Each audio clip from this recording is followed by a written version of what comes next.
जय जगन्नाथ। आज आम एपिसोड रे भुजंगासन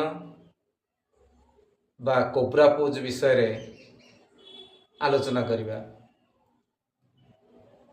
आजिकल आपण माने जानिथिबे बहुत लोकंकर बैक पेन, शोल्डर पेन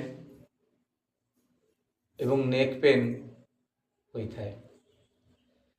तेणु यही असुविधार मुक्ति पाइबापी हेले आमको प्रत्येह सकाळे खाली पेटरे कोब्रा पोज बा भुजंगासन को 5 मिनिट करवा उचित। खाली जे यही तीनोटी जिनिस आमको मुक्ति मिले ताहा नुह। कोब्रा पोज करने द्वारा आमको साधारणतः आमर किडनी, लिवर एवं डाइजेस्टिव सिस्टम मध्य आहुरी मजबूत होता है। आमर कोष्ठकाठिन्य,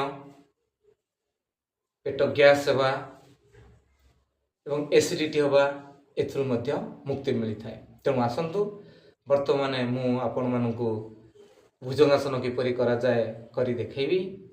आपण माने देखि नियंतु।